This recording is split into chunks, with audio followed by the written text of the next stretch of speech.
So Stripe uses MongoDB as its primary data store. And what they have done is they have built something on top of it called DocDB or document database, which gives them 5 nines of uptime, and that's pretty impressive. And the entire layer that they've built, it helps them do no downtime database migrations, helping them handle hot shards, etc., etc. So many problems. And this is the dissection of their engineering block, of their architecture, and how they do data migration, data movement, and one very interesting problem of flipping of config servers to a new config without having downtime. So we'll get through it at the end. So let's begin. Now, DocDB, which is Stripe's internal database, it's primarily a data layer built on top of MongoDB. It extends MongoDB's community version. What it does, it serves 5 million queries per second. It has 5,000 plus collections distributed across 2,000 plus shards. Pretty impressive architecture, like pretty impressive scale. And now we dig deeper into what Stripe wanted from this. So Stripe wanted, what the key things that they want from the data layer is, first, fancy words, availability, durability, performance, of course. Second is that they wanted to expose minimal set of database features to avoid self-harm. For example, if your data layer is built on top of an existing database and you expose all the functionalities out of it, then the more functionalities you expose, the more are the chances for developers or engineers or DBAs to misconfigure it, right? Or misuse it. And you don't want that to happen. So to avoid self-harm, they want to expose minimal set of features that are available in MongoDB but would not be available in DocDB. Third is they of course wanted horizontal scaling and sharding. Fourth, they wanted multi-tenancy and quota management. One of the key requirements for any system, like especially something like a Stripe, is to have multi-tenancy, which is essentially not having a noisy neighbor problem. So load of one tenant should not affect the other is what. And quota management, that hey, depending on a customer, I should be able to define soft quota limits for that customer so that I know my underlying resources are not getting they're not getting bombarded, they're not getting abused, right? Now, and fifth is of course security and RBAC. RBAC is role-based access control and strong security guarantees they want. Now, this is what their key architecture looks like. Looks complicated, very simple. Okay, on a high level, nuances are always tricky to implement. Now, what they have is, this is their MongoDB fleet, backed by MongoDB community version. This is a fleet of their MongoDB instances that are running. In front of it is your database proxy. Now, whenever a client wants to connect to MongoDB, they don't connect to MongoDB directly, they connect to proxy, and proxy connects to the appropriate MongoDB instance. Now, they have a chunk metadata service. So essentially what they have done is they have split their data into chunks, and think of it like key ranges. And what they have done is they need to know which chunk goes to which shard. So this database proxy server, this is written in Golang, has the routing information that this is the chunk present in which database shard, so that it routes the request to the appropriate node. This routing information is stored in chunk metadata service, which essentially holds, given this key present in which shard, I would go over there. Right? So this is the responsibility of chunk metadata service, which holds this mapping. Now, this database proxy server, this could be hundreds and thousands of database proxy servers, and this is where the configuration, that the routing configuration that I was talking about, is essentially locally cached on this server, so that for every request that comes in, it does not have to do a lookup. Right? And this is where imagine the configuration changing. How would every single of this server know in the first go or instantaneously or atomically that the config has changed? Now, this is a problem that we'll tackle at the end.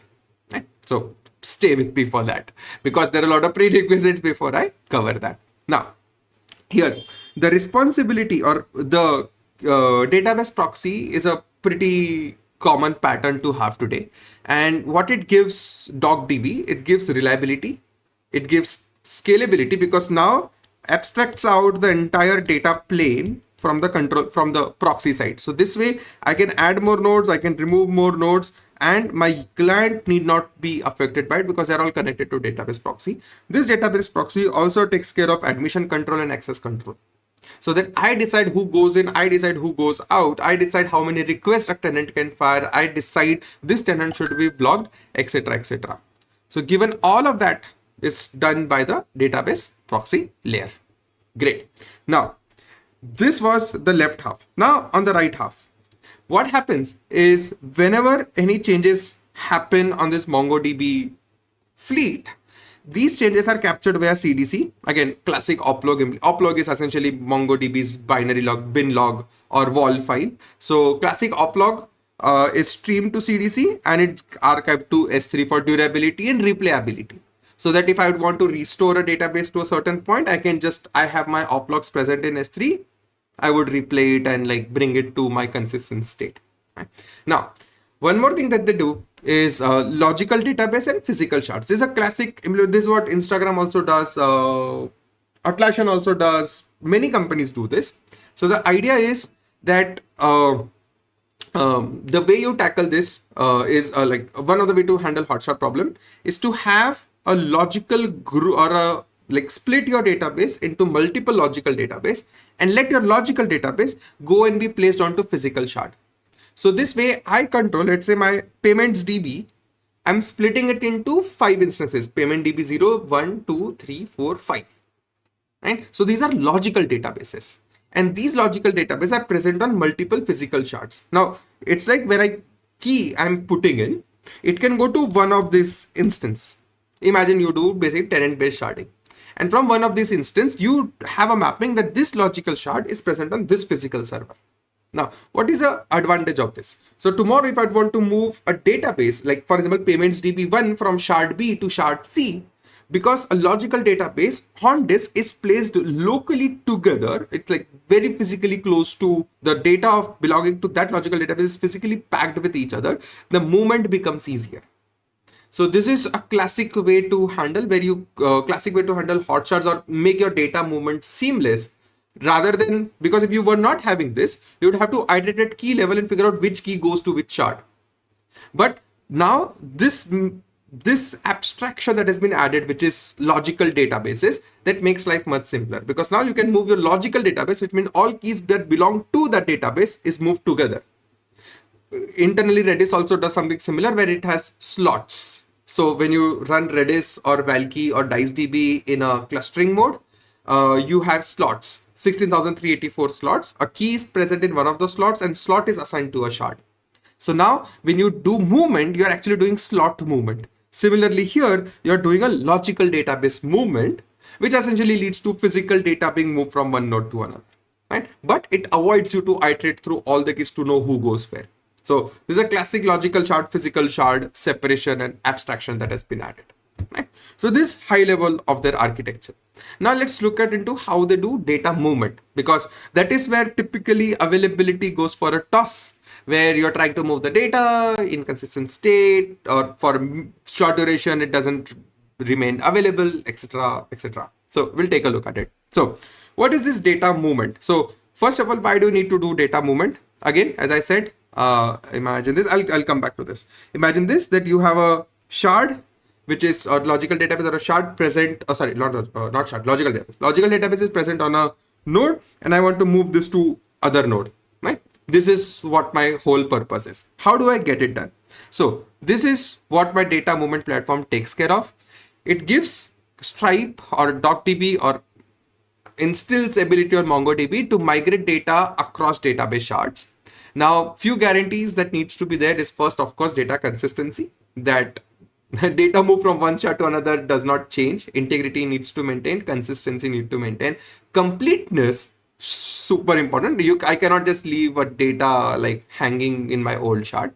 Second is availability. One key point here. So when you say we need zero downtime, what does it mean? So if I say I want it to be high level during my data migration, it means that, hey, my database cannot be down. But if let's say you're changing a config for a brief few seconds, it could be down.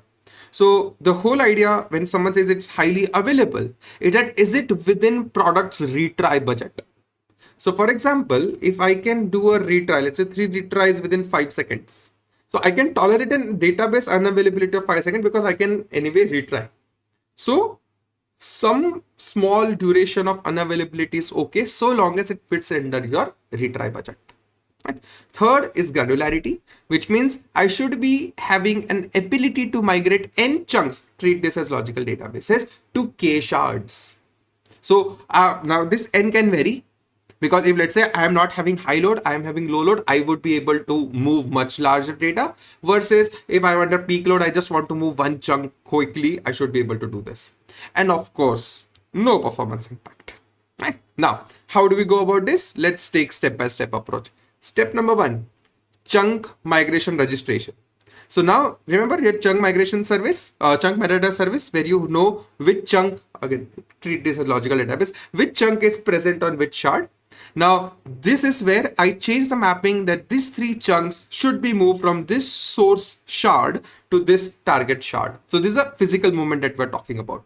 So first thing in chunk metadata service, register this. Great. Second is do bulk data import. Now, snapshot the database, because now I'm moving data, these 3 chunks from this physical node to this physical node. Then I would have to take till this timestamp, I take the snapshot of this database and copy it to other shard. Right? That is what I'm doing. So I do bulk data import from old to new.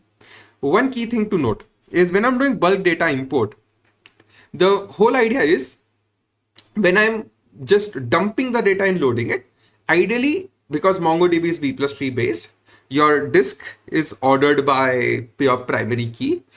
One of the key things to note over here is when you're dumping and loading the data, it needs to be written in a very efficient way. So your iteration of your data needs to be very seamless. And your iteration needs to be seamless, which means now imagine you are migrating, let's say 100 million rows. And you do pagination by limit offset. The deeper you go into pagination, the more expensive it becomes, because it has to recompute the result set again and again, and then skip the end rows, get to the next one, skip the end rows, go to the next one, etc, etc. So hence what you would want to leverage is a cursor based pagination, where your data in itself is present in a way by which you are going to iterate, so that your iteration becomes efficient. You put the data on other side, so your reading and writing becomes very efficient. Right? The classic leveraging cursor based pagination is how you would do bulk data import. Right? Now that you have your registration done in your metadata service, your initial data dump has been set up. Now you do async replication, because while this data was moved from one node or one shard to another shard, it is still accepting the writes. Correct? So how would you propagate these new writes to this new shard? So which is where what DocDB or what Stripe does is they have a short source shard. They capture the op log, which is bin log, via CDC, put it into Kafka. Now from this Kafka goes at 2 places. One is S3 for replayability and archival, and it goes to replication service, which applies the changes, replays the changes onto target shard. So this is how the data moves. The active replication takes place for newer changes. Since the time the last dump was taken, all the newer changes are propagated to target shard. Right? So eventually they wait for this async replication to become 0. When it's 0, you know that entire data has been migrated. Right? Now, step number 4. While this is happening, most important thing when you're doing data migration is correctness check. You cannot tolerate your data becoming incorrect or inconsistent due to whatever reason. So comprehensive point in time check needs to happen across nodes. Great. 5th, traffic switch. This is the interesting part. Now, when you do traffic switch, which means now your data is in the new one, your data, your changes are still going to the old one, right? Now you have to switch the traffic. Switch the traffic from old to new. How do you do this? This is where the configuration server switching comes in. So let's take a look. Now here, remember, the clients were not directly talking to database. Clients were talking to a proxy. Proxy was talking to the database, right? Now imagine that the data migration is done. The chunk C1, C2, C3 who were going to shard 1 now goes to shard, or who were present on shard 1 are present in shard 2. Now I want to flip the traffic to shard 2. Now when I do this, which means I have to update my chunk metadata service with this new update, right? So I stop, I update, and I resume. Correct? Now, when I'm updating, I want to say that, hey, you were going to this node, now you go to this node for this 3 chunk. So that metadata needs to be updated. Who does that? The coordinator node does it, who is coordinating the entire migration. Great. Now, think about it. how many proxy servers are there? Let's say thousands of proxy servers. Now, all thousands of proxy servers cannot atomically flip for those three chunks, or for those three chunks to like now start sending requests to shard 2. It cannot just automatically do it. So this is where how this flip happens. Very simple. Approach is actually very nice. So the flow is very easy. So imagine this is your client app, proxy server, this is your source shard, this is your target shard, right? Now, what Stripe does, or what DocDB does, is that for every query that it goes to every shard, in the result, it augments it with the version. So every shard is given a version number. Every shard is given a version number which is monotonically increasing, right? So now query came to proxy server sent it to shard. So proxy server has a version of the shard. So proxy server knows that this shard, source shard, is at version 1. Whatever shard is it? It's like at this chunk is at this shard, and this shard is version 1. So this like version is acting as a tiebreaker, kind of, right? So the request goes over here. It says this query belongs to this version. Result, because this is the latest version that it has. Now imagine while this was happening, the replication was in sync. I'll move it here. Okay. Imagine the replication was in sync here. So this is where the migration is done. This is where the chunk movement is completed, which means this is where the metadata service is updated, right? This is where the chunk metadata service is updated. So now the version is updated to version 2, right? And now this version is set in shard again. So this is the shard in which there is a special collection in which there is a document which stores this version number, right? So it goes to version 2 over here. That is, that update is done by the coordinator node for this source shard, that this shard is updated. Now, when the next request comes from query to proxy, this query, now imagine this client app did not, this proxy server did not know up until now that the config has been updated. So what it will operate with version 1, right? So it fires query with version 1 and this is rejected.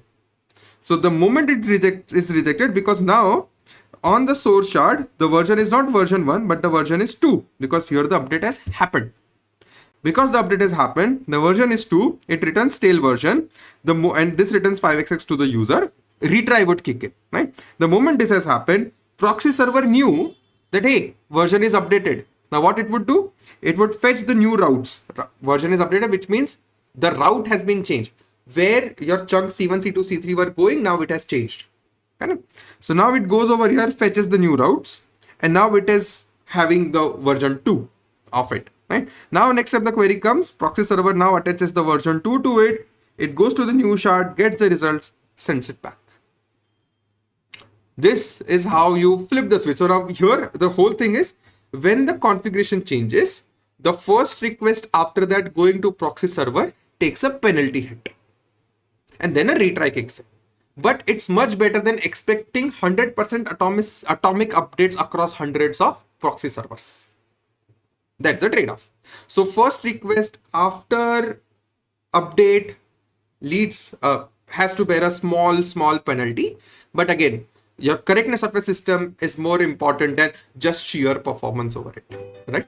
And this is how it works, right? So sorry, phone call. Right? And this is how the entire data migration stuff works for Stripe. And this is a high level architecture of DocsDB. So yeah, this is all what I wanted to cover today. I hope you found it interesting. Hope you found it amusing. The blog is linked in the description down below. I'll see you in the next one. Thanks a ton.